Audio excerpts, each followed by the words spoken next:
Aujourd'hui, j'avais envie de vous parler du test by design.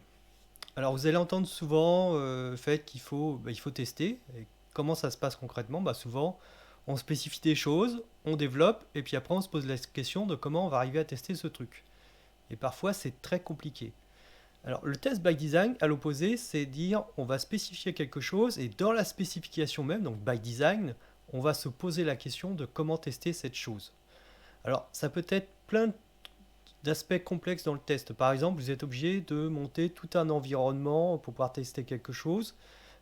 Ça peut être très compliqué, donc ça peut être des générateurs de données. Ça peut être aussi le fait que vous dépendez d'un partenaire externe. Vous voulez faire un test, par exemple, sur une pré-production, donc pas sur votre environnement de production, et la feature ce que vous êtes en train de tester fait appel à un prestataire extérieur. Le problème, c'est que ce prestataire extérieur n'a pas forcément de pré-production ou que ça, c'est pas facile de tester parce que par exemple, ça peut être de l'archivage. Imaginons, vous faites de l'archivage de nuit. La nuit, vous envoyez des choses. Est-ce que vous allez attendre la nuit pour pouvoir archiver? Donc, vous pouvez faire quelque chose qui simule votre partenaire d'archivage pour pouvoir continuer, pas être bloqué sur cette process et pouvoir tester tout l'ensemble d'une feature. Un autre élément que j'ai mis en place il y a assez longtemps, c'est ce qu'on appelle du temps simulé. Dans les ERP, nous, on avait par exemple des choses qui se déclenchaient à des heures données, par exemple la nuit ou à certaines heures, et on n'avait pas à attendre telle heure pour pouvoir tester qu'une fonctionnalité fonctionnait.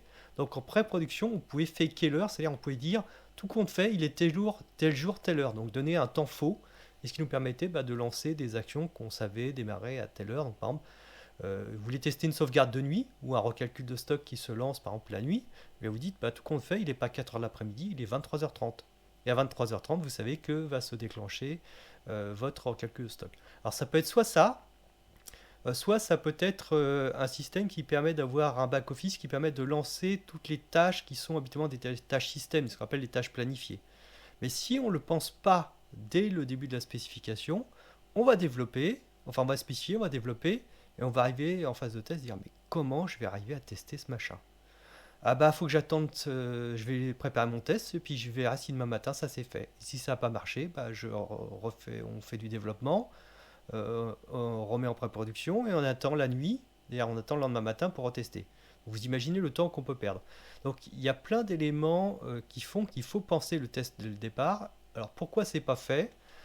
Une des raisons, entre autres, c'est que parfois, ça paraît tout bête, mais la QA, donc la qualité, ne dépend pas du produit, on n'est pas lié au produit, mais est lié à la technique ou voire à d'autres services. Donc, la vision de la QA, enfin ceux qui gèrent la QA, qui ne sont pas forcément les gens de la QA, vont pas avoir cette volonté de l'intégrer dès le démarrage. Parce qu'ils ont déjà trop de travail, vous comprenez, donc on ne peut pas faire comme ça. Alors justement, le but, c'est de diminuer le travail de test.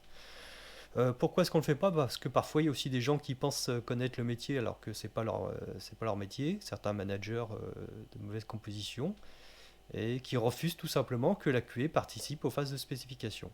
Ça m'est déjà arrivé. Donc il y a plein de raisons qui font que ça peut ne pas marcher, mais si vous voulez vraiment avoir un produit de qualité, il faut le tester. Et si vous voulez pouvoir le tester facilement, vraiment et complètement, il faut pouvoir penser les tests pendant la spécification et surtout pas attendre la fin des développements, pendant les développements, se dire tiens je vais rédiger et je teste.